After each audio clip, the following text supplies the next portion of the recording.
திங்கள் சந்தையில் தந்தைக்கு செல்போனில் குறுஞ்செய்தி அனுப்பிவிட்டு காதலனுடன் ஓடிய கல்லூரி மாணவி. நெல்லை மாவட்டம் ராதாபுரம் குத்தங்குளம் பகுதியைச் சேர்ந்த 20 வயதுடைய மாணவி ஒருவர் திங்கள் சந்தையில் உள்ள ஆதி திராவிட நலவாரிய விடுதியில் தங்கியிருந்து ஒரு கல்லூரியில் MBA முதலாம் ஆண்டு படித்து வருகிறார். இந்த மாணவி சம்பவத்தன்று தனது தந்தையின் செல்போனுக்கு ஒரு குறுஞ்செய்தி அனுப்பியுள்ளார். அதில் தான் ஒருவரை காதலித்து வருவதாகவும் அவருடன் தான் செல்வதாகவும் கூறியிருந்தார்.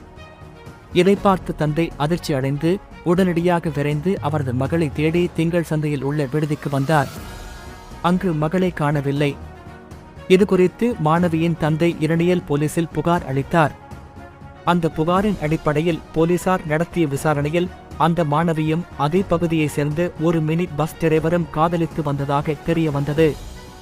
இதையடுத்து மினி பஸ் டிரைவரை தேடிய போது அவரும் தலைமறைவாகியுள்ளார். இதையடுத்து இருவரையும் போலீசார் தேடி வருகிறார்கள். இந்த சம்பவம் திங்கள் சந்தை பகுதியில் பரபரப்பை ஏற்படுத்தியுள்ளது.